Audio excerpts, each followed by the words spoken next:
The same reason everyone else wants it, said Hermione. To read up on the legend of the Chamber of Secrets. What's that? Said Harry quickly. That's just it. I can't remember, said Hermione, biting her lip. And I can't find the story anywhere else. Hermione, let me read your composition, said Ron desperately, checking his watch. No, I won't, said Hermione, suddenly severe. You've had 10 days to finish it. I only need another 2 inches. Come on. The bell rang. Ron and Hermione led the way to History of Magic, bickering.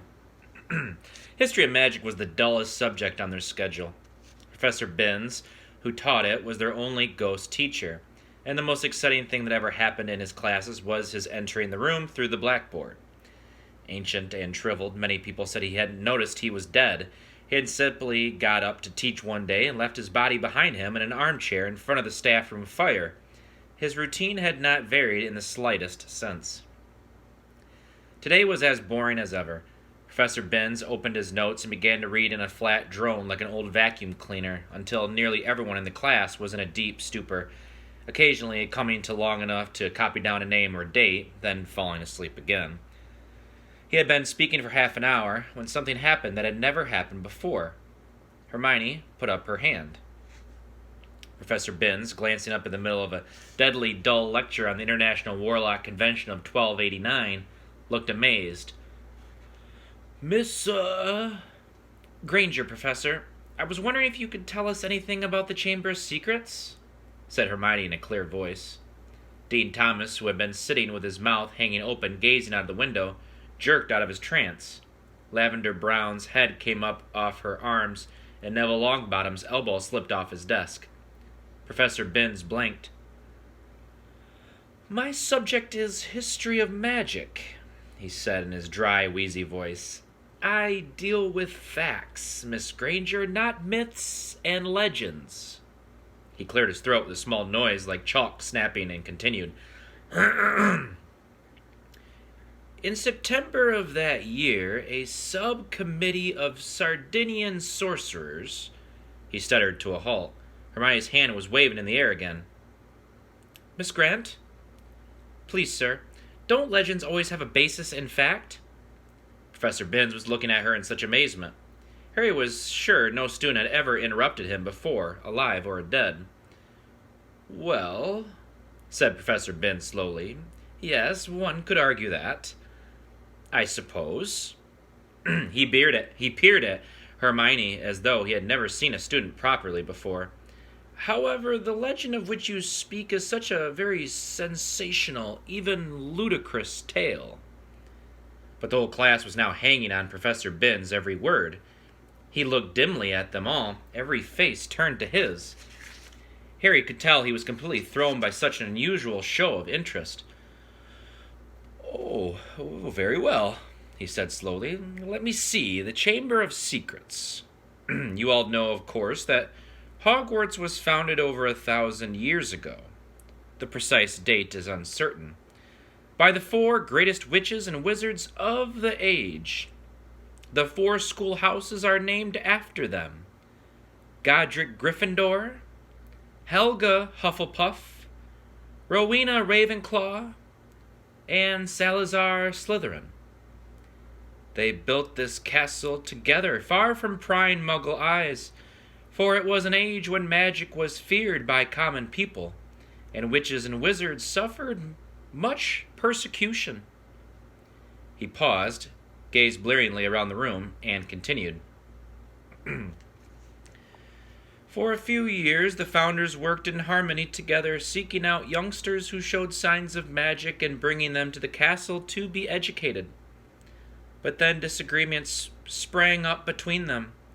A rift began to grow between Slytherin and the others. Slytherin wished to be more selective about the students admitted to Hogwarts. He believed that magical learning should be kept within all magic families. He disliked taking students from Muggle parents, believing them to be untrustworthy. After a while, there was a serious argument on the subject between Slytherin and Gryffindor, and Slytherin left the school. Professor Binns paused again, pursing his lips, looking like a wrinkled old tortoise. Reliable historical sources tell us this much, he said. But these honest facts have been obscured by the fanciful legend of the Chamber of Secrets. The story goes that Slytherin had built a hidden chamber in the castle, of which the other founders knew nothing. Slytherin, according to the legend, sealed the Chamber of Secrets so that none would be able to open it until his own true heir arrived at the school. The heir alone would be able to unseal the Chamber of Secrets, unleash the horror within, and use it to purge the school of all who were unworthy to study magic. There was silence as he finished telling the story. But it wasn't the usual sleepy silence that filled Professor Binns' classes. There was unease in the air as everyone continued to watch him, hoping for more. Professor Binns looked faintly annoyed. The whole thing is arrant nonsense, of course, he said. Naturally, the school has been searched for evidence of such a chamber many times by the most learned witches and wizards. It does not exist. A tale told to frighten the gullible. Hermione's hand went back in the air. Sir, what exactly do you mean by the horror within the chamber? That is believed to be some sort of monster which the heir of Slytherin alone can control, said Professor Binns in his dry, reedy voice. The class exchanged nervous looks. I tell you, the thing does not exist, said Professor Binns, shuffling his notes. There is no chamber and no monster. But, sir, said Seamus Finnegan, if the chamber can only be opened by Slytherin's true heir, no one else would be able to find it, would they? Nonsense, O'Flattery, said Professor Binns in an aggravated tone. If a long succession of Hogwarts headmasters and headmistresses haven't found the thing... But, Professor, piped up Pavarti Patel, you'd probably have you'd probably have to use dark magic to open it. Just because a wizard doesn't use dark magic doesn't mean he can't, Miss Pennyfeather, snapped Professor Binns. I repeat, if the likes of Dumbledore... But maybe you've got to be related to Slytherin, so Dumbledore couldn't... began Dean Thomas, but Professor Binns had had enough. That will do, he said sharply. It is a myth. It does not exist. There is not a shred of evidence that Slytherin have ever built so much as a secret broom cupboard. I regret telling you such a foolish story.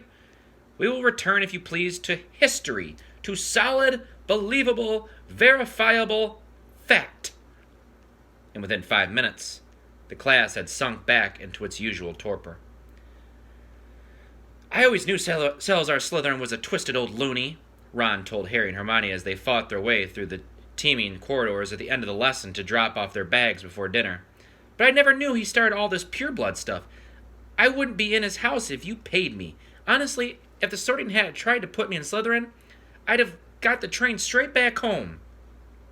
Hermione nodded fervently, but Harry didn't say anything. His stomach had just dropped unpleasantly. Harry had never told Ron and Hermione that the Sorting Hat had seriously considered putting him in Slytherin. He could remember as though it were yesterday, the small voice that had spoken in his ear when he'd placed the hat on his head a year before. You could be great, you know.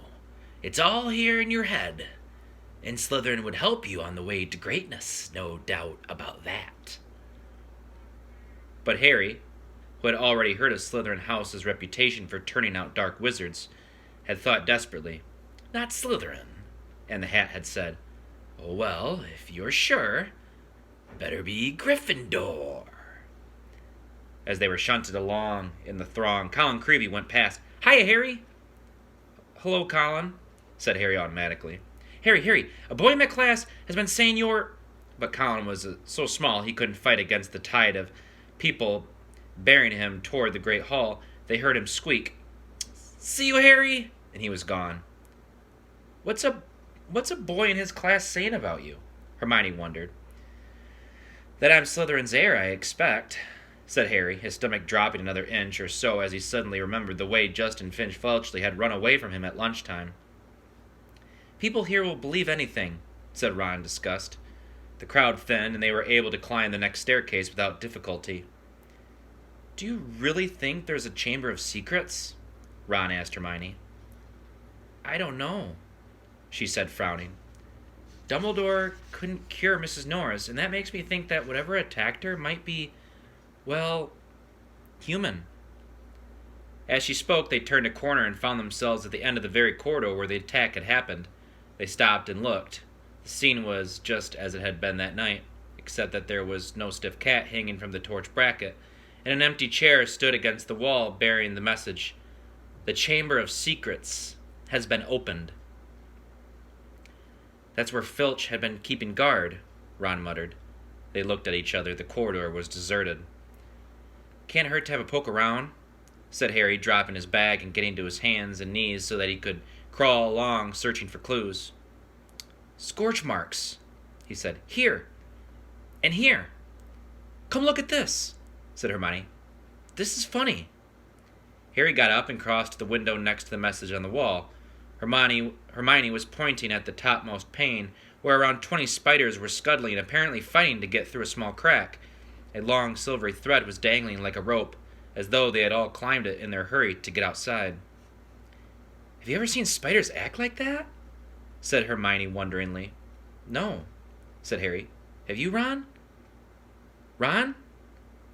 He looked over his shoulder. Ron was standing well back and seemed to be fighting the impulse to run. What's up? Said Harry. I don't like spiders, said Ron tensely. I never knew that, said Hermione, looking at Ron in surprise. You've used spiders in potions loads of times. I don't mind them dead, said Ron, who was carefully looking anywhere but at the window. I just don't like the way they move. Hermione giggled. It's not funny, said Ron fiercely. If you must know, when I was 3, Fred turned my teddy bear into a great big filthy spider because I broke his toy broomstick. You wouldn't like them either if you'd been holding your bear and suddenly it had 8 legs and... He broke off, shuddering. Hermione was obviously still trying not to laugh. Feeling they had better get off the subject, Harry said, Remember all that water on the floor? Where did that come from? Someone's mopped it up. It was about here, said Ron, recovering himself to walk a few paces past Filch's chair and pointing. Level with this door. He reached for the brass doorknob, but suddenly withdrew his hand as though he'd been burned. What's the matter? Said Harry. Can't go in there, said Ron gruffly. That's a girl's toilet. Oh, Ron, there won't be anyone in there, said Hermione, standing up and coming over. That's Moaning Myrtle's place. Come on, let's have a look. And ignoring the large out-of-order sign, she opened the door. It was the gloomiest, most depressing bathroom Harry had ever set foot in. Under a large, cracked and spotted mirror were a row of chipped sinks. The floor was damp and reflected the dull light given off by the stubs of a few candles.